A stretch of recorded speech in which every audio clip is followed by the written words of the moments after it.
सुप्रभात, बहुत स्वागत है आप सभी का हमारे खास बुलेटिन गंगा सवेरा में। आपके साथ हूं मैं दीपा बाफिला। गंगा सवेरा में आपको दिखाएंगे यूपी और उत्तराखंड का हर मॉर्निंग अपडेट, हर बड़ी खबर, सुबह सुबह का सारा मॉर्निंग अपडेट आपको देंगे। बिल्कुल, नमस्कार, गुड मॉर्निंग, सुप्रभात, और मैं हूं स्नेहलता। और आज गंगा सवेरा में बात होगी विधानमंडल के बजट सत्र की। इस बजट सत्र में क्या कुछ होने वाला है ये आपको डिटेल से बताएंगे। इसके साथ ही बात करेंगे आजम खान और सपा की भी। बिल्कुल, और गंगा सवेरा में आज आपको दिखाएंगे ज्ञान वापी का मामला। आज इस मसले पर जिला कोर्ट में सुनवाई होगी। इस सुनवाई में क्या कुछ खास होगा, हर पहलू पर करेंगे विस्तार से बातचीत। इसके साथ दीपा, आज उत्तराखंड के साथ साथ उत्तर प्रदेश में भी जो बदला मौसम है उसकी हर एक अपडेट आपको गंगा सवेरा पे मिलेगी। तो बिना देर किए शुरू करते हैं गंगा सवेरा। तो देखिए, सुबह सुबह दिल्ली एनसीआर में मौसम का मिजाज बदल गया है। तस्वीरें भी हैं और जानकारी भी है। दिल्ली एनसीआर में आज सुबह से ही तेज बारिश की खबर है और तस्वीरें जरा देखिए। तेज हवाओं के साथ बारिश और लगातार पड़ रही गर्मी, और गर्मी के सितम से थोड़ी राहत वाली सुबह है ये, जहां आज तापमान में गिरावट के साथ साथ अच्छी खासी बारिश भी हो रही है। और इस वजह से कई जगह पेड़ गिरने की खबर है, यातायात प्रभावित है। सुबह का वक्त है, लेकिन फिर भी इस वक्त आप इन तस्वीरों को देखिए। लगातार गर्मी के बाद जिस तरीके से पूरा दिल्ली एनसीआर तप रहा था, इस तपती धरती पर न सिर्फ फुहारे बल्कि प्रॉपर बारिश हुई है, अच्छी खासी बारिश हुई है। बिल्कुल, और इसी का इंतजार हो रहा था। दिल्ली एनसीआर के लोग गर्मी से बेहद परेशान थे और उनको राहत वाली बारिश की दरकार थी। अब देखिए, आज सुबह की शुरुआत हुई है बारिश की बूंदों के साथ में, और ये राहत वाली बूंदें हैं, राहत वाली बारिश है। भयंकर गर्मी से दिल्ली एनसीआर के लोगों को राहत मिली है। सुबह सुबह जब यहाँ के लोग उठे तो बारिश से उनका स्वागत हुआ है, दिन की शुरुआत हुई है। ये तस्वीरें भी दिखा रहे हैं। बिल्कुल। और तमाम हिस्सों में मौसम का मिजाज बदला। पिछले कई दिनों से आप देख रहे थे किस तरीके से भयंकर गर्मी पड़ रही थी, और उम्मीद भी लगातार की जा रही थी कि बारिश हो तो थोड़ी सी राहत मिले। दीपा, लेकिन इस बारिश के साथ साथ देखिए बारिश हुई, यातायात प्रभावित हुआ है, कई जगह पर पेड़ भी गिरे हैं।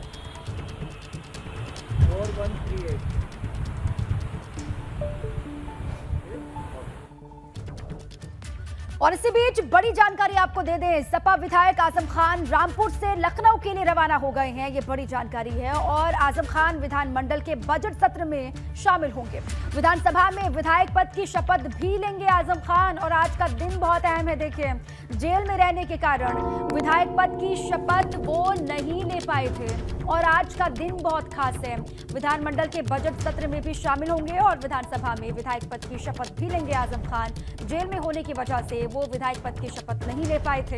और देखिए, 27 महीनों के बाद ये मौका आया है जब विधानसभा के भीतर आपको आजम खान दिखाई देंगे।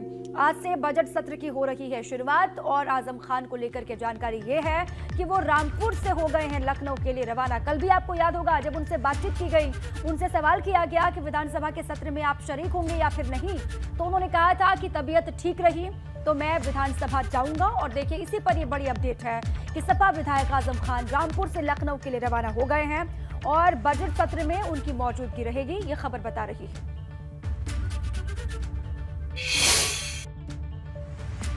जी, जेल में इंस्पेक्टर ये थ्रेट दे सकता है। अरे भाई, भूमिगत हो जाइएगा, आप पर बहुत मुकदमे हैं, ऐसा ना हो कि आपका एनकाउंटर हो जाए। तो जब इतने खतरे हैं तो फिर ये कहना कि मेरा सफर कहाँ का है मुझे खुद भी नहीं पता।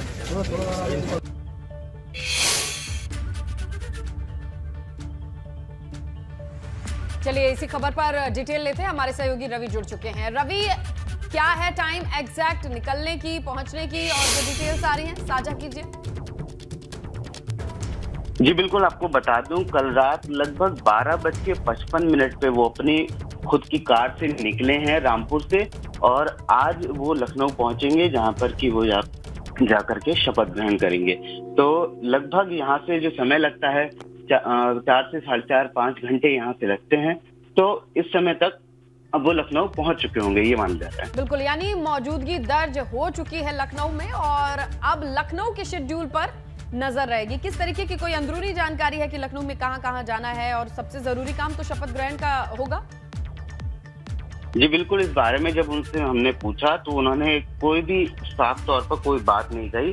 हाँ, उन्होंने इतना जिक्र जरूर किया, उन्होंने कहा कि जब मैं सीतापुर की जेल से आ रहा था तो एक इंस्पेक्टर ने मुझसे कहा था कि आपके ऊपर इतने ज्यादा मुकदमे दर्ज हैं जो कि आपका कभी भी इनकाउंटर हो सकता है, तो आप बच के रहिएगा। एक तरीके का संकेत दिया उन्होंने और खतरा भी जाहिर किया। रवि, अब्दुल्ला आजम भी साथ में गए हैं लखनऊ आजम खान के साथ? जी बिल्कुल, अब्दुल्ला आजम और आजम खान दोनों ही गए हैं। और रही जाए बात तो अब्दुल्ला आजम आगे एक गाड़ी में गए थे, दूसरी गाड़ी में आजम खान गए हैं और तीसरी गाड़ी में उनके सिक्योरिटीज थे। ठीक है, शुक्रिया रवि आपका पूरी जानकारी के लिए। आइए यूपी विधान मंडल के बजट सत्र की डिटेल्स लेते हैं। आज से उत्तर प्रदेश में विधानमंडल बजट सत्र का आगाज होगा। ये बजट सत्र सुबह 11 बजे राज्यपाल के अभिभाषण के साथ शुरू होगा। राज्यपाल दोनों सदनों को संबोधित करेंगी। ये भी आपको बताएं कि यूपी विधानसभा में ई विधान सिस्टम को भी लागू कर दिया गया है और इस बार वित्त वर्ष 2022-23 का बजट भी पेश किया जाएगा, लेकिन बहुत टेक्निकल तरीके से। जो पूरा लुक और फील होता है वो चेंज कर दिया गया है, क्योंकि जो पन्ने आपने देखे हैं जो अमूमन पारंपरिक तौर पर बजट सत्र के दरमियान दिखाई देते हैं वो नहीं दिखाई देंगे। सारी चीजें डिजिटल होंगी। इसके लिए बाकायदा विधायकों को 2 दिन की ट्रेनिंग दी गई है। हर किसी के सामने एक टैबलेट होगा, उसी पर तमाम चीजें मेंशन होंगी और वही डॉक्यूमेंट होगा। तो इस तरीके से आज बेहद खास है योगी 2.0 बजट सत्र। पहला बजट सत्र है शपथ ग्रहण के बाद, और दूसरी अहम बात यह है कि पूरी तरीके से टेक्निकल होगा। विपक्ष हंगामा कर सकता है, कई मुद्दों को लेकर के तैयारी है। विधानसभा में नेता प्रतिपक्ष और सपा प्रमुख अखिलेश यादव विधानसभा में पहली बार नेता विरोधी दल के रूप में मौजूद रहेंगे। इसलिए भी संकेत मिल रहे हैं कि सदन में कार्यवाही हंगामेदार होगी। और इसके अलावा बजट सत्र से जुड़े जो अहम बुलेट पॉइंट्स है वो हम आपके सामने रख रहे हैं। 11 बजे राज्यपाल के अभिभाषण के साथ ये शुरू होना है। हंगामे के आसार जताए जा रहे हैं। नेता विपक्ष की भूमिका पहली बार अखिलेश निभाने जा रहे हैं।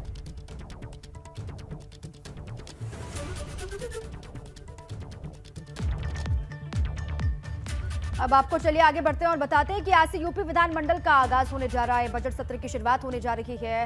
ये बजट सत्र बहुत अहम है। राज्यपाल के अभिभाषण के साथ ही इसकी शुरुआत होगी और देखिए क्या कुछ होगा इस पर लगातार नजर है। सत्ता पक्ष की तो तैयारी है कि किस तरीके से बजट को लोक लुभावन बनाना है, जो लोगों को पसंद आए ऐसा बजट देना है, और साथ ही विपक्ष की भी अपनी तैयारी है।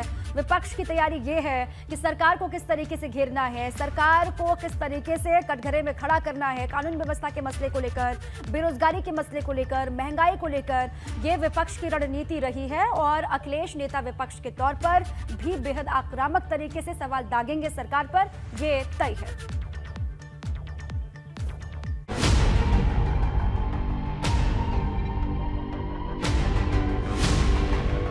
बजट सत्र का डिजिटल चैप्टर।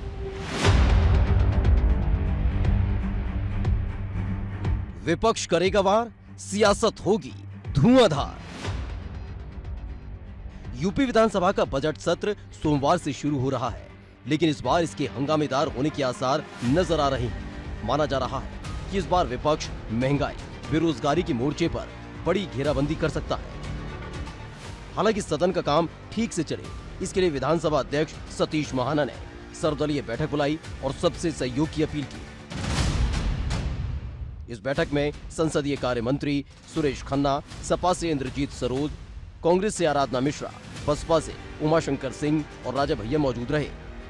आपने देखा आज महंगाई के बारे में 9.5 रुपए पेट्रोल पर और 7 रुपए डीजल पर कम किए हैं प्रधानमंत्री जी ने। मैं बधाई देना चाहता हूं प्रधानमंत्री जी को, उनका अभिनंदन करना चाहता हूं कि प्रदेश की जन भावनाओं का आदर करते हुए उन्होंने ये बहुत बड़ा फैसला लिया है। सरकार ने जहां अपनी तैयारी की हुई है, अपनी उपलब्धियां तैयार की हैं सदन में बताने के लिए, तो वहीं विपक्ष ने भी सरकार को सदन के भीतर घेरने की अपनी तैयारी कर ली है। विपक्ष का साफ तौर पर कहना है कि उत्तर प्रदेश की जो खराब कानून व्यवस्था है, जिस तरीके से बुलडोजर चलाया जा रहा है, कुछ घटनाओं में पुलिस वालों की जो भूमिका रही है, ये कुछ ऐसे मुद्दे हैं जिन्हें लेकर विपक्ष सदन के भीतर सरकार को घेरने की तैयारी कर रहा है। आपको बता दें कि इस बार बजट सत्र 23 मई से 31 मई तक चलेगा, वहीं 26 मई को बजट पेश होगा। वहीं इस बार विधानसभा का बदला बदला अंदाज नजर आएगा, क्योंकि सदन की कार्रवाई को पूरी तरह से पेपरलेस करते हुए विधानसभा को हाईटेक कर दिया गया है। करीब 200 नए विधायक सदन पहुंचे हैं, जिन्हें 2 दिन की ट्रेनिंग दी गई। मतलब सभी विधायकों की सीट पर टैबलेट होगा। सदन में जो कार्रवाई होगी उसके सारे सवाल जवाब टैबलेट पर दिखाई देंगे। लखनऊ से एबीपी गंगा के लिए अनुभव शुक्ला की रिपोर्ट। चलिए अब सीधा रुख करते हैं हमारे सहयोगी शैलेश अरोड़ा का, और लखनऊ से जो तमाम जानकारी है उन्होंने इकट्ठी करी है और अब वो शेयर करेंगे दर्शकों से कि किस तरीके से आज के इस सत्र को एकदम प्रॉपर बनाने के लिए तैयारियां की गई हैं और विपक्ष की क्या रणनीति है कि किन किन मुद्दों पर सरकार को घेर लिया जाए। जी शैलेश।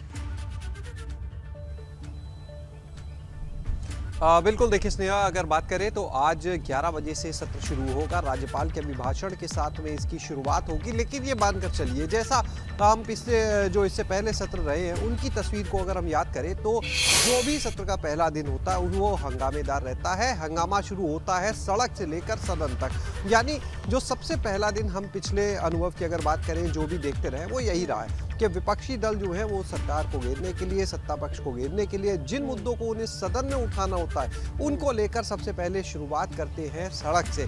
जहां मौजूद है ये देखिए, ये है विधानसभा, जहां पर ये सत्र चलेंगे। विधानसभा में विधान परिषद के सदस्य जो है वो रहेंगे और जो कंबाइंड एक जॉइंट सेशन होगा राज्यपाल के भाषण से इसकी शुरुआत होगी।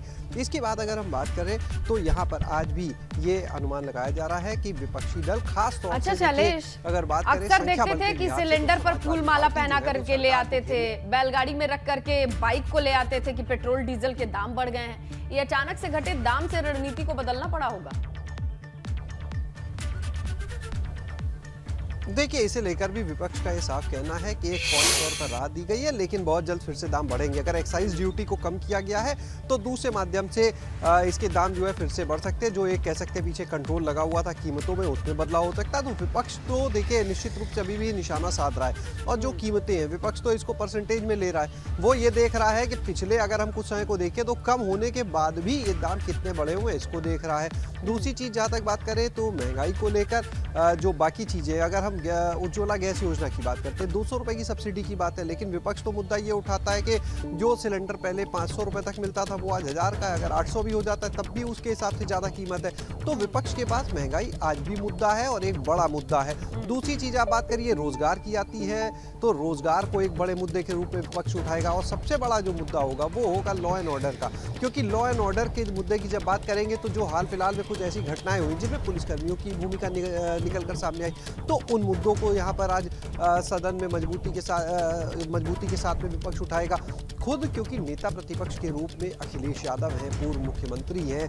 और ऐसे में निश्चित रूप से आप पहले के अगर सत्र को याद करें तो उस समय जितना ज़्यादा हंगामा होता था उससे ज़्यादा इस बार होने की इसीलिए संभावना बनती दिख रही है कि निश्चित रूप से अब खुद उनके मुखिया यहाँ पर मौजूद रहेंगे सपा के, तो बाकी जो विधायक होंगे उनका बल भी और वहाँ पर बढ़ेगा, उत्साह भी बढ़ेगा, अपनी बात को और मजबूती से रखेंगे। दूसरी चीज़, इससे पहले अगर हम पिछली सरकार की बात करें तो देखिए विधायकों के अर्धशतक में जिस तरह से सपा ने मोर्चा खोला हुआ था सबने देखा, और इस बार तो अगर उनकी और सहयोगी दलों के हम विधायकों की संख्या ले तो लगभग 125 है। ऐसे में अंदाजा लगाइए कि जब वो संख्या 2.5 गुने पहुंच चुकी है तो इस बार हंगामा और ज्यादा होगा। हाँ, एक चीज भाजपा के पक्ष में जरूर है इस बार कि परिषद में क्योंकि बहुमत हो गई है, ऐसे में कोई भी कानून जो विधानसभा से लेकर आएंगे तो उसको पास कराना आसान हो जाएगा, चाहे वो विधानसभा हो या विधान परिषद, दोनों ही सदन में इस समय भारतीय जनता पार्टी बहुमत के साथ है। तो हंगामा चाहे जितना भी हो, लेकिन किसी भी विधेयक को, अध्यादेश को वो लाएंगे, किसी भी कानून के उसे कानूनी अमली जामा पहनाना होगा तो वो चीजें जरूर भाजपा के लिए आसान हो जाएंगी, हंगामा चाहे जितना भी ज्यादा हो। और देखना ये होगा कि अखिलेश यादव को मुख्यमंत्री की भूमिका में सबने देखा। बिल्कुल ठीक है शैलेश, कानूनी राह जो है वो सरकार की आसान होगी। बीजेपी विधानसभा विधान परिषद में बहुत स्ट्रांग है और इससे भी इनकार नहीं कर सकते शैलेश कि इस बार विपक्ष भी बहुत स्ट्रांग है, मजबूत है और ज्यादा आक्रामक है। देखते हैं कि विधानसभा के भीतर किस तरीके से हमलावर विपक्ष रहता है इस सरकार पर, लगातार इस पर हमारी नजर है। शुक्रिया आपका शैलेश, पूरी जानकारी। चलिए आगे बढ़ेंगे और बात करेंगे आज लखनऊ में भाजपा कोर ग्रुप की बैठक होने वाली है। देखिए आज बैठकों का भी एक दौर है और कई तरीके की चीजें पाइपलाइन में है, जैसे कि आज शाम राज्यसभा उम्मीदवारों के नाम का चयन हो सकता है। इसी को लेकर के भाजपा की कोर ग्रुप की बैठक बुलाई गई है। इस बैठक में सीएम योगी शामिल हो सकते हैं। साथ ही इस बैठक में भाजपा कोर ग्रुप के लोग, नेता स्वतंत्र देव सिंह, दोनों डिप्टी सीएम, संगठन महामंत्री सुनील बंसल, इनके शामिल होने की खबर है। प्रदेश कोर कमेटी अपनी तरफ से केंद्रीय आला कमान को नाम का पैनल भेजेगी, जिस पर केंद्रीय आला कमान मंथन करके अंतिम मुहर लगाएगा। इसके साथ ये भी जान लीजिए कि 31 मई को राज्यसभा नामांकन का आखिरी दिन है। उससे पहले कोर कमेटी की ये बैठक काफी फाइनल बैठक मानी जा रही है। जो नाम है उनके पैनल को तैयार करके सेंटर की ओर रवाना किया जाएगा। इससे पहले ये बड़ी बैठक और इसमें तमाम बड़े नेताओं के शामिल होने की खबर, स्वतंत्र देव सिंह, दोनों डिप्टी सीएम, और जानकारी ये आ रही है कि मुख्यमंत्री योगी आदित्यनाथ भी इस बैठक में शामिल होंगे। तो राज्यसभा उम्मीदवारों के नाम को लेकर के मंथन होना है।